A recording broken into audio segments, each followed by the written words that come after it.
May I know if this is Miss Amelia? Yes, it's me. And you are? Nice to meet you, Miss Amelia.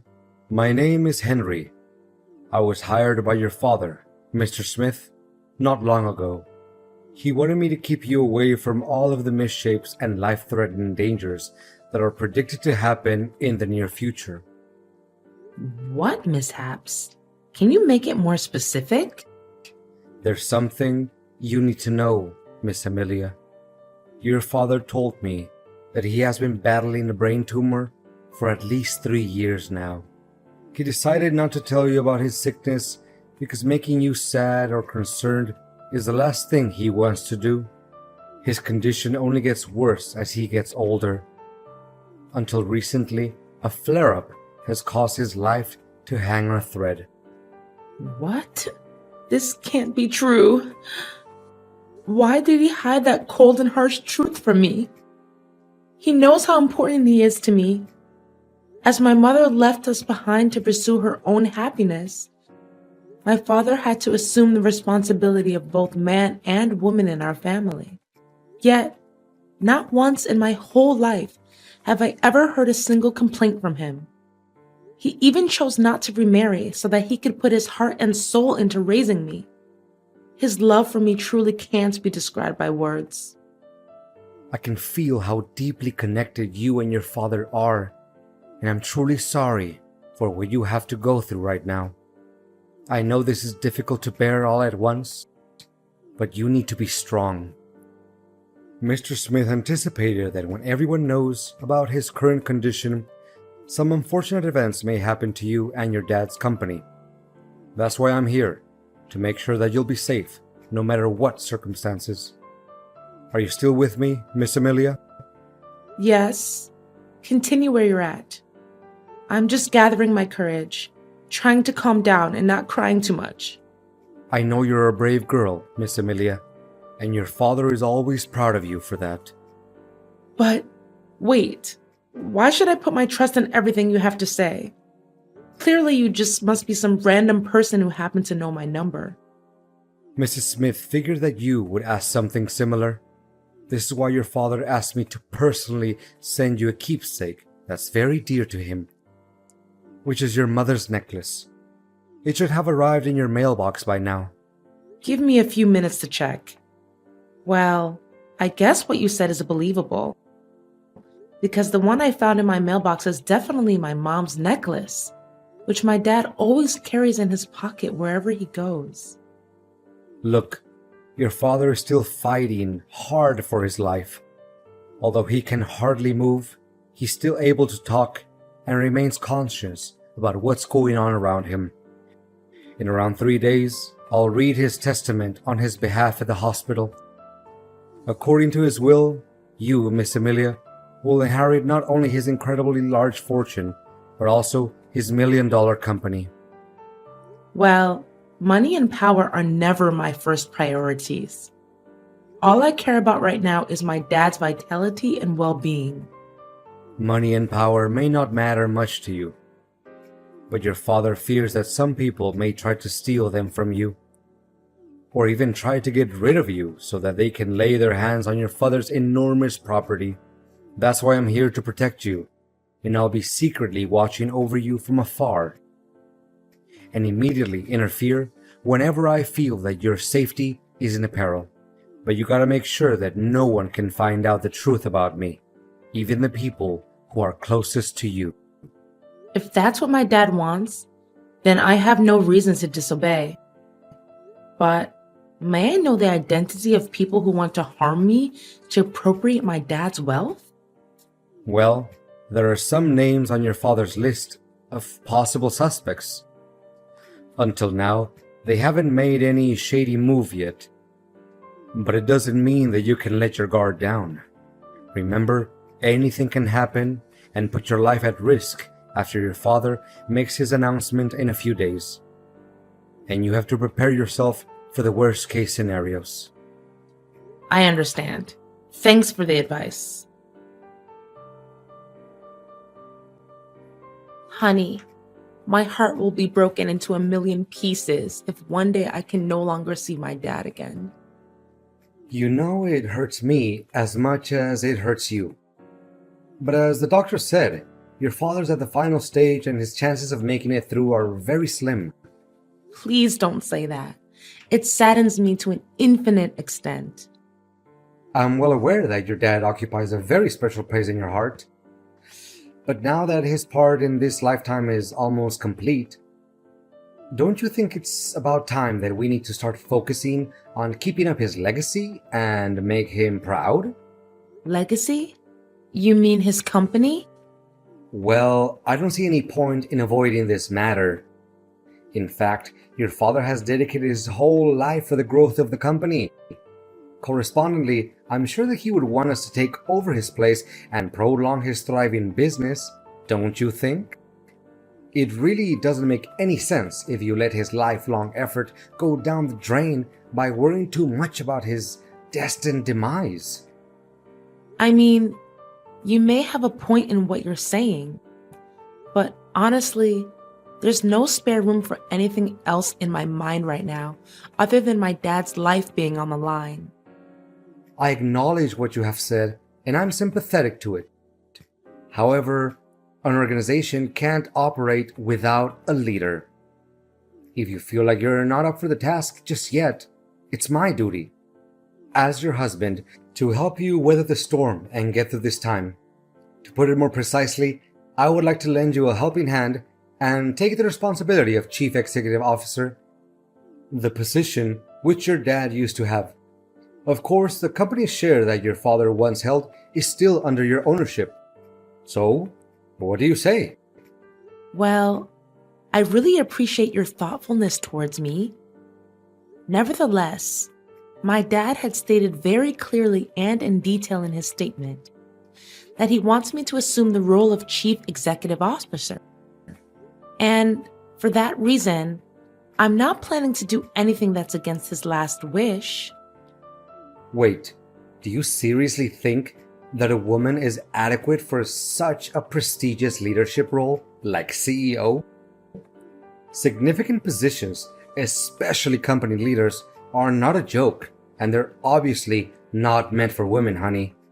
Don't let your brainless things like feminism trick you into thinking that you'll be able to fulfill such a substantial duty. What is your problem with women taking on significant positions at the workplace, really? Amelia, you do realize that women always have to depend on men to get everything done, right? You women can never decide anything for yourself, and you easily let your emotions get the best of you. If you still care about the family that we'll build together, you should reconsider your place and fulfill your duties as a wife, which means doing household chores and bearing my children. Well, I don't see anything wrong with me taking on leadership responsibilities. I graduated top of my class, and I dedicated 7 years to achieve my master's degree and PhD in economics. I even devoted more time working for the company than you did. To back up my words, I'd started from the bottom and I made my way to higher positions step by step. Nothing was handed to me on a silver platter, you know. I know, but don't you think it's a little weird that the husband works as a subordinate to the wife? Why? I don't see anything that's weird about it. Honey, it's about finding the one that's more suitable for the job. That's all. It has nothing to do with the roles we have in our family. I honestly don't have any clue about why I still have to stick with an inferior job title like sales manager. It's literally nothing compared to your position, which leaves me no choice but feeling unfairly treated. I mean, didn't he take any of my hard work into account? You do realize that to get to the point where you're at now, it takes other people at least 3 years? You had it easy enough and got promoted to manager in only 5 months just because you're my husband. I mean, what will other people say? They may think that I'm nothing but merely a parasite in your family. Not getting the highest position of the company doesn't make you a parasite, William. What's wrong with you all of a sudden? I thought you enjoyed your current job. I did, until I figured out how deceitful your father was. He promised that I would take his place after he retired. Now he swallowed his own words and had you take over the position instead. What? How can you make up such a lie? If my father intended to let you take control of the company, he would have told me about it. He never makes any important decisions without letting me know firsthand. Look, William, I don't want us to fight over this kind of thing. We're family, and being family means helping each other out in times of need, not picking a quarrel with one another over power and inheritance. Let me make it clear to you once and for all. If I don't get to work as the chief executive officer of the company, I demand a divorce as soon as possible. What? How could you say that so easily after our 3 years of marriage? And most important of all, in the toughest time of my life, when I'm about to lose my father? Well, your father doesn't treat me very nicely as well. He let you inherit his position because me and him are not biologically related. Guess once an outsider, always an outsider, right? He never saw me as his son after all. I said it. Let me take over your dad's position, or you can consider that our marriage is over. All right, I'll think long and hard about it. William, you can't believe what happened to me when I was on my way home after Dad's funeral.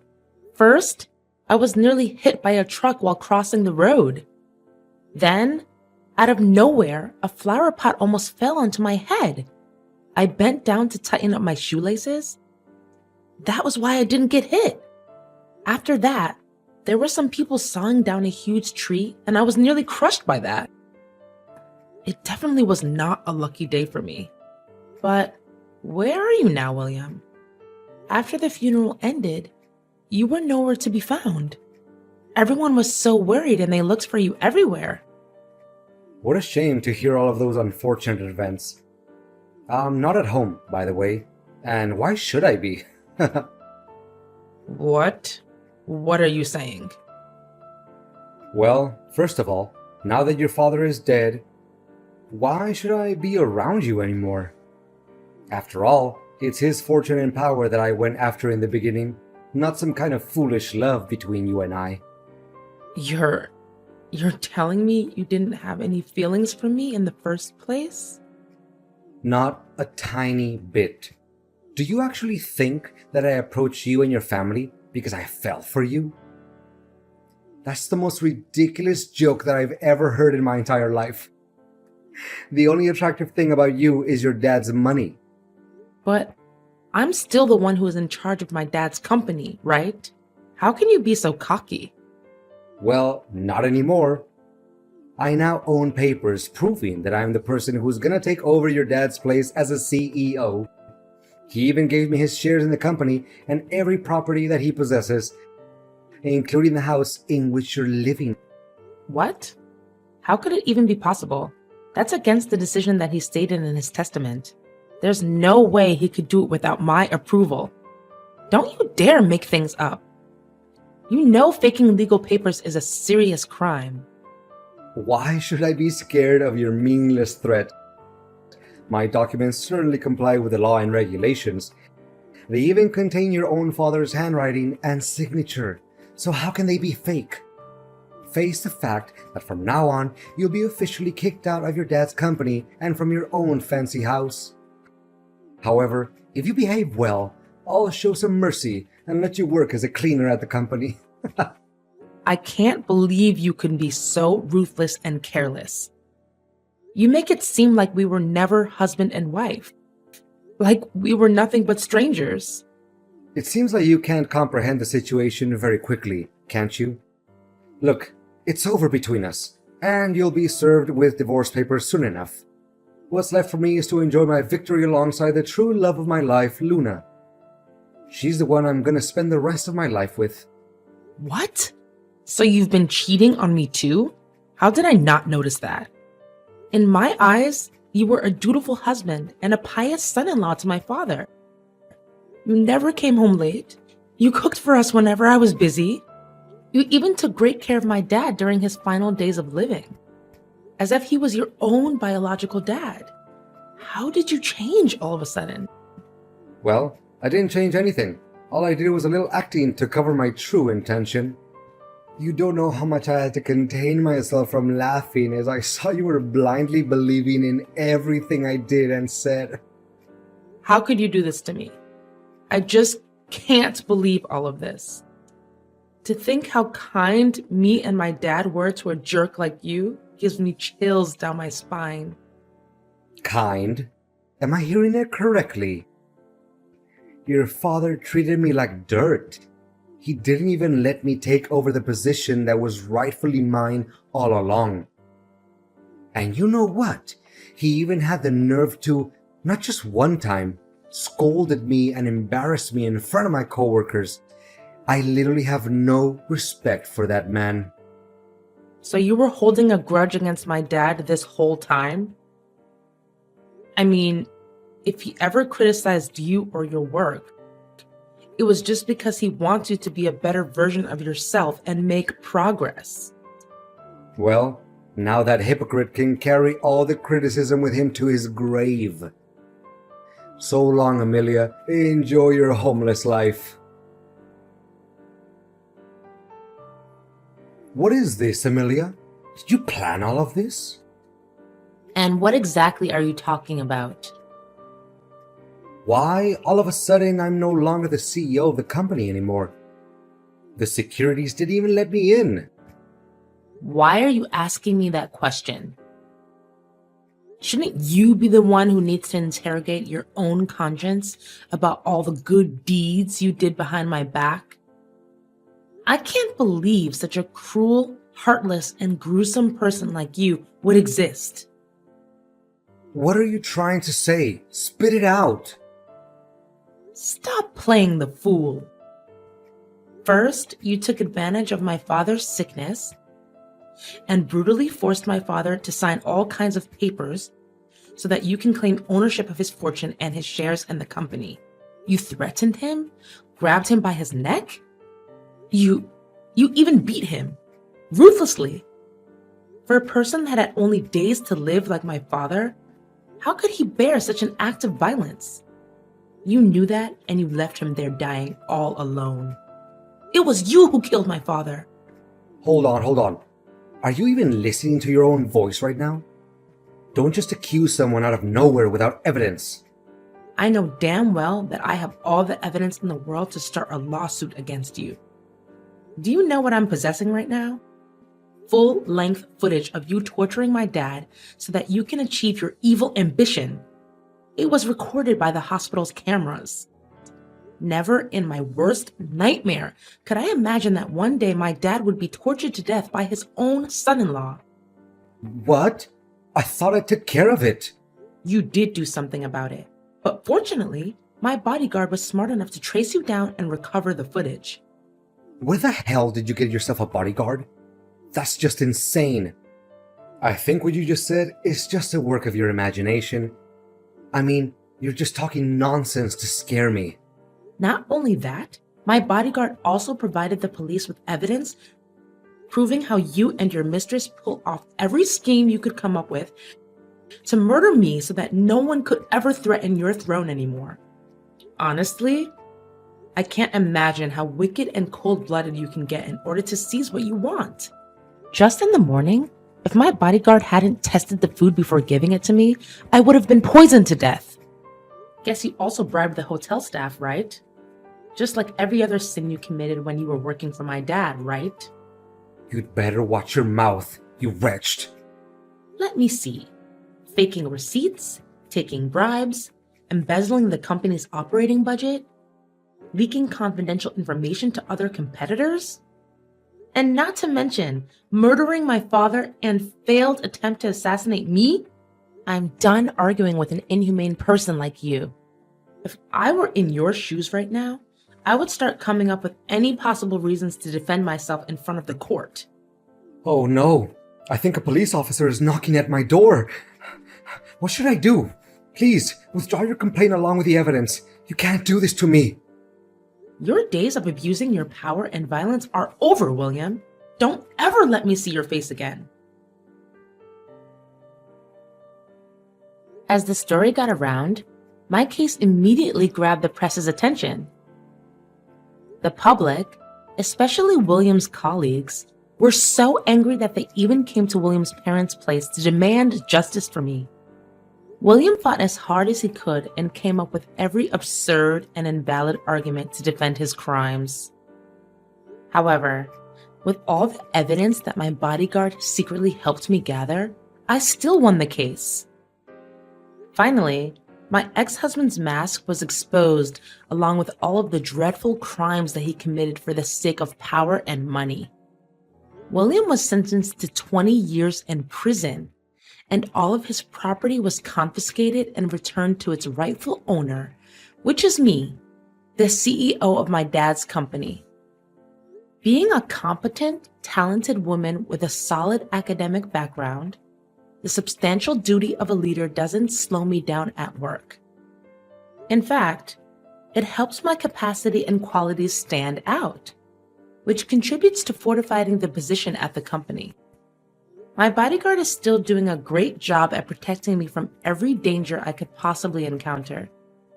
Well, he's not only my bodyguard anymore, but he's also my best friend, a person who I can share each and every one of my secrets with.